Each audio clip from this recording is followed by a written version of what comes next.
I'm Eddie Cotton. Alongside me, Christian Lomeli, undergraduate assistant coach at Indiana men's soccer, and today we're learning how to be a goalkeeper. So Christian, start me off here with what are the basics I need to know as someone who has never put on goalie gloves before? So rule number one, I always tell my goalkeepers Guerrilla Stance, right? Yeah. So Guerrilla Stance, he always hunches over kind of like this, Okay. right? And hands are just kind of flaring here, right? Then you got to keep them in what I call neutral position. So you're kind of just right here in case you need to react, right? Got it. So that's just rule number one. And you're on your toes, always on your toes as a goalkeeper. I'd tighten up the knees a little bit so you can move a little bit. So bring them in a little bit. Yeah, so you're not too tight, but you're not too wide. Just enough so you're athletic enough to move around. After that, it goes into the catching stuff. And from there on, we can get into the diving and then so on. Okay, so if you want to start off with that, let's do a little bit of catching exercise. All right, so just light on your feet, just nothing crazy. You don't want to start, less light. So when I'm ready to throw it in, you just want to get in that set position. Got it. And you want to catch it kind of as far out as you can. Got it. Right? That way you can absorb the shot. So just to start, boom, right? Catch it out here if you can. Okay. There you go, here we go. Boom. Cool. This is a start, it's a start. Now, why are you back here at Indiana? I'm actually finishing up my undergraduate degree in economics. And then I'm gonna start moving you side to side. So you gotta shuffle the feet over, all right? So we're gonna start here, yep. Oh, gotta see it with those eyes. I always tell them, move your head if you have to. This way, yep. There you go. So I'm at undergrad, finishing my degree in economics. Ready, I'm gonna put you a little bit, so you gotta really kind of move your feet over. Okay. All right, here we go. Boom, love it. Cool. Pretty athletic. So now, undergrad position, learning, almost there. Learning as much as I can from the staff here. Obviously, can't, no better place to be. So I guess we can go into a little bit of diving if you want. I'm all in. All right, so a lot of it is in your legs here. Okay. So again, when I toss it, you got it, again, like you did with the catch, get your feet set. Got it. But now we're using that step forward and attacking the line, and we're diving and just flying. We're just flying. Okay. We're just flying. Now, you're back here with the Hoosier for Life program, right? Yes. Can you walk me through what that is and how meaningful it is to be back? Well, it's a program for athletes that went on to play professionally. I'll go as I toss it. Yeah. Oh, look at that, natural. Go on to play professionally, and then come back to finish what they had left with undergrad. So exactly what I'm doing now. Okay. So it's an awesome deal, and I'm excited to be back this way here. Boom. I love it. No need to dive. No need to, right? Yeah. Number one rule of goalkeeping, you don't need to dive, you don't have to. So what's the difference between coaching me and Trey Muse? You're more athletic than Trey. Jokes. He just takes advantage of his height.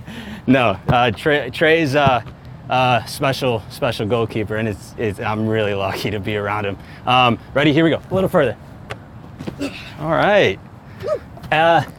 For safety measures, you landed on your elbow. Got it. Right. That can really hurt you. So when you catch, extend those arms. Got it. And keep them kind of so you're distributing that fall amongst the rest of your body and not just that one elbow. You see what I'm saying? Okay. All right, let's see what's your strong side. Ready? Yep, over here. Yeah, I can't turn the body either, right? That's probably a good idea. Yeah. Always got to have the ball behind your body. Yep, here we go. Oh, nice. Now, last time we spoke, you were just graduating. Well, not graduating, but getting out of here and moving to Indy. Yes. So what has changed from that time to here?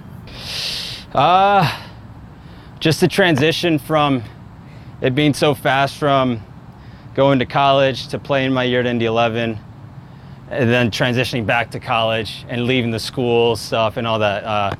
It's been interesting, but it's been fun. I learned a lot, in that year with the pros, and just bringing it back here as much as I can, When you left, did you think that you would be coming back at some point? I knew that I was going to finish my degree for sure, especially given the Hoosiers for Life program. But I didn't know in this manner, coming back as an undergrad with guys that I already know on the team. So it's been really sweet. It's been really sweet for sure. What's it like learning from Coach Yeagley and the enamoring Coach Jiggly coaching tree? You're almost learning too much, you know? It's just, you're learning something new every day. You're learning the whys of everything. And it's really, I've just been a sponge this whole time. So, I mean, I can't thank him enough for letting me be here again. And so it really is just knowledge, just after knowledge after knowledge. So, yeah. Did you always know you wanted to be a coach someday?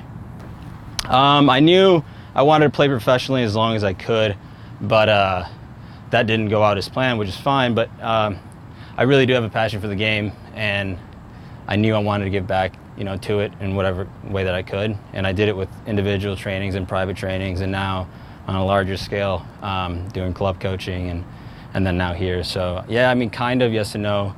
Obviously I have a degree, hopefully in economics here in the spring, and then go from there. Coach Robeson, he said to me, direct quote, and I said this to you before, future coaching superstar.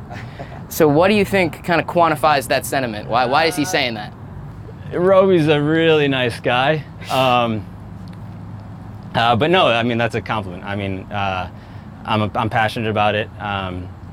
So to hear that, I mean, it's cool. But I mean, I got to put in the work. So, yeah, that's about it. Let's get back to the training a little bit. Let's do a little bit of high balls. High balls, so the stuff that like I'm not supposed to be able to get to. Yes, I mean, neither am I. So. And you still find a way. Somehow. So now what it is basically it's like a layup, right? You use those first couple steps and you drive the knee up. A lot of people say it's for protection. I kind of think it's just for the momentum part of it. So to really drive that and catching it as high as you can. You don't want to go too straight with the elbows because then they lock and you don't have any sort of will to kind of give to the ball. You know what I mean? So when I toss it up, just judge the flight of it. That's like the biggest thing, is judging the flight, because sometimes you don't need to use that momentum. Sometimes just going out and getting it. So toss it up for you. Just be natural. That's what I like to tell my goalkeepers. Just be natural about it. Ready? Yeah. Yeah. So use that drive. So when you're here, you see it. Now you're here. Got it. You see what I'm saying? Got it. So it's almost like a setup for it. Exactly. And all about anticipation. Exactly. Ready? Yeah. Better, but better. You got there. What I like to tell my keepers is if you're there, just load the feet, and it's just kind of like a vertical, getting as tall as you can with it. Now, you're a little bit taller than me, yeah, but still competitively, it's difficult facing guys that are target men that are 6 feet tall. How do you kind of approach that scenario? A lot just has to do with timing and repetitions, and just that experience of just like seeing the trajectory of the ball and the flight and the speed, and obviously I'm smaller, so I may not be able to come to most that the normal 6'2" goalkeeper can get to. But biggest key is definitely repetitions and just timing. In your career, have you ever been like knocked out by a guy that's just massive? Because that's a very risky spot to be in. Yes. Not from an air ball. It was a low ball across that kind of bounced in, and I dove in with my two hands, and he was sprinting in, and he reached for it with his what I happened to be his knee, and just caught me at the perfect angle, side of the head. Yeah, it wasn't fun, but part of the game. How do you avoid being hesitant in net after experiences like that? It's just part of the position, you know. They call goalkeepers a little bit crazy, and like you kind of have to be, because those things will happen often. Prime example is Sean Caulfield. I mean, he's one of the toughest goalkeepers in the country. I mean, he goes down, he's right back up. Doesn't matter what the hit is, and that's kind of what it is. I mean, all our goalkeepers have that kind of craziness in them, so it's nice to have. So would you quantify yourself as crazy? I'd probably say I'm one of the more normal keepers of the group, but I got that little bit of craziness in me. And that's how you end up being a coach, is the normal one? Yes. Got it. Now, as you look back, I guess, at your Indiana career, because now you're here, it's almost like reminiscent, nostalgic. Yeah. What's your perspective on it now? I mean, I tell the guys as much as I can, just soak it all in. I mean, from the training environment to the Friday or the weekend or the night games. I mean, because there's no place like it. I mean, even in the pros, I'm sure, you have some places that are, the fans are so passionate. But like here at Indiana, you have guys who are just competing every single day and just willing to fight. And I mean, the facilities, I mean, everything's just, I tell the guys, don't take it for granted. Take as much as you can out of this, out of Yeagley, Roby, Danny, Zach. I mean, it's great. So Now, I would get killed if I didn't ask about this, but go Dogs. Your high school experience, you were known as a PK specialist for what you did in the playoff shootouts. What's kind of your mentality towards PKs? It's kind of just, it's almost a no pressure scenario for me because I am in no situation to really go ahead and like make saves. So when I do make them, obviously it's great, but when the shooter does come out to, to take his shot, it becomes more of an analytical game. Okay. What type of player is he? What are his tendencies?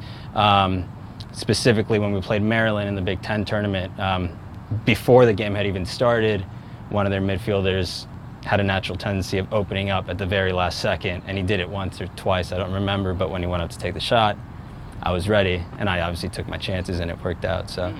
So what about also with timing of it? Because I know a lot of people that talk about goalkeeping, they sometimes just say guess, and you immediately go off the kick. But do you ever anticipate it while you're here, like looking at the shot itself? Yes and no, because I'm a smaller keeper, I have to rely a lot on my explosiveness. So situations like that where I have to wait, compared to like a 6'4" guy that can wait and react and still be there in time to make the save, I have to make up for it by the explosiveness in my feet and my educated guessing, as I like to call it. Okay. Now, what's next? What do I gotta learn now? I know how to jump. All right. I can dive. I can field my position. I can do this. All right. Guerrilla Stance. I'm gonna really extend you then. So, okay. All right. So come off a little bit off your line because you don't want to dive into the post. Start a little bit central. Yeah. So when you see this ball go, you just got to take off. Okay. Whatever hand. One hand, two hands, top hand. A hand. Anything. Face, arm. Anything. Whatever gets it. Ready? Yeah. Oh. You all right? All right. Got the idea there. We're going to keep going with it. Yeah. I'm going to get it. You'll get it. You'll get it. One. Come down my line so I don't die. Ready? Here we go. Yep. Love it. Woo! That's a great rebound. What's the best reaction you've ever had after a save? I'd say probably against Maryland in the Big Ten tournament where That get here, wow.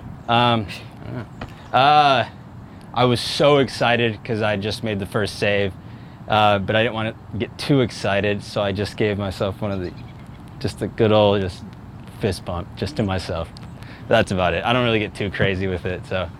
Now, you weren't here last year, but did you watch this team in the College Cup Elite Eight game and how Trey Muse celebrated his shutout performance?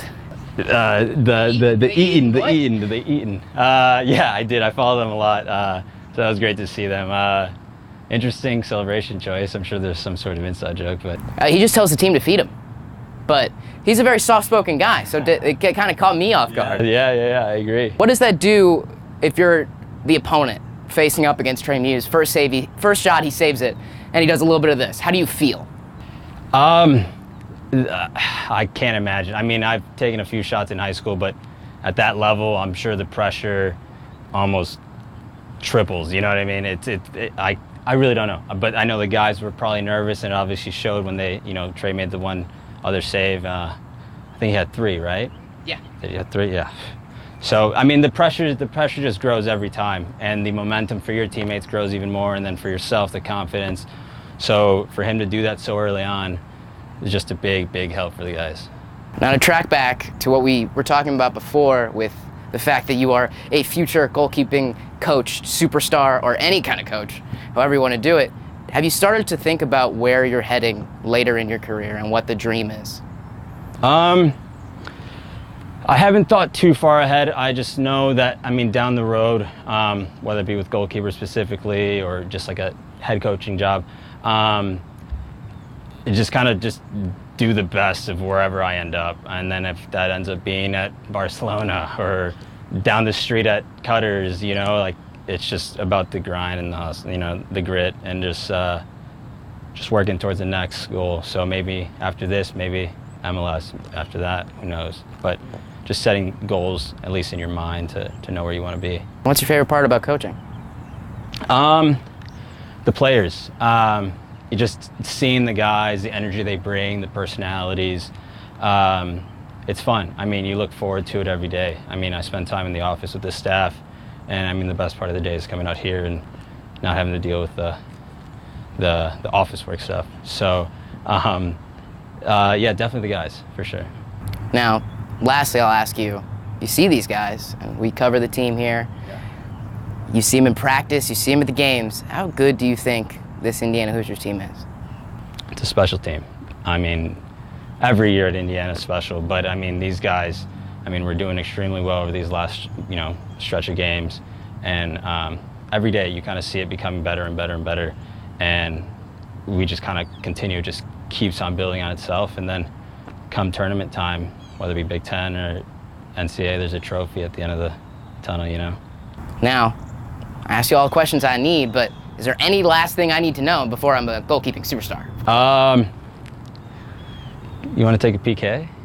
Take a PK. That's going to end poorly. On you. Yeah, On you. On me. Face a PK. Yeah. All right. I don't know your tendencies, so I didn't do your research, but All right. I'll get a feel. All right. So I can't come off my line, right? You can move side to side, but not forward and back. Until you hit the ball. Until I've struck the ball. Got it. All right?